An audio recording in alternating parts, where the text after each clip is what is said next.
লোকসভা নির্বাচনে বিরোধীরা রাজ্যের বেকার যুবকদেরকে হাতিয়ার করেই নির্বাচনী প্রচারেই নেমেছেন, অথচ ঠিক উল্টো ছবি ধরা পড়ল ছাতনা ব্লকের তেঘরি গ্রাম পঞ্চায়েতের অন্তর্গত।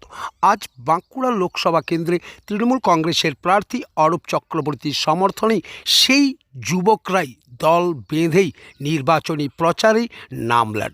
আর সেই প্রচারে অংশ নিলেন বাঁকুড়া জেলা তৃণমূলের যুব সভাপতি রাজীব দে। উপস্থিত ছিলেন ছাতনা পঞ্চায়েত সমিতির সদস্য আবির মণ্ডল, ছাতনা ব্লকের অন্যান্য তৃণমূলের কর্মী সমর্থকেরা। তাছাড়াও প্রায় হাজারো বেকার যুবক সেই মিছিলেই পা মেলালেন।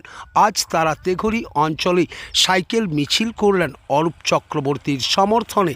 তা দেখেই অনেকেই ভাবছেন, তবে কি বিজেপি এদেরকে সামনে রেখেই বৈতরণী পেরোবার চেষ্টা করছেন মিথ্যা প্রতিশ্রুতি দিয়ে?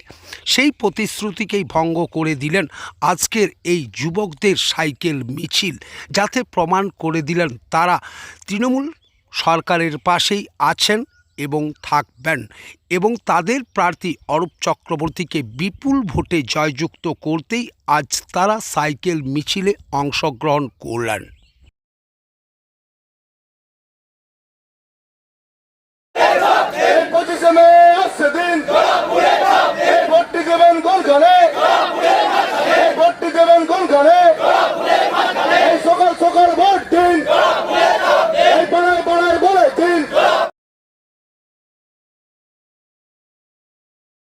বলি, এই মিছিল আমাদের জেলা যুব সভাপতি রাজীব দে মহাশয় উনি প্রোগ্রামটা নিয়েছিলেন, এবং আমাদের ব্লকের যিনি আছেন মৃণাল শর্মা, এবং আমাদের অঞ্চলে যে আছে বাবলু গোড়াই, এদের তত্ত্বাবধানে যে যুব মিছিলটা হয়েছিল। আজকে একটা শুধু টেলার দেখানো হলো যে আমরা যুবরা এত পাশে আছি, আমরা সুভাষ সরকার আদৌ ভয় পাই না, বিপুল ভোটে আমাদের অরূপ চক্রবর্তীকে জিতাতে হবে।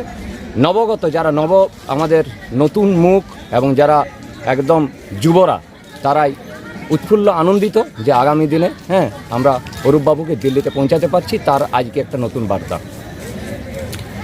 কতটা আশাবাদী জয় নিয়ে? 100%। এ নিয়ে বিকল্প কিছু ভাবনারই নেই। কী নাম? আবির চন্দ্র মণ্ডল, পঞ্চায়েত সমিতির সদস্য।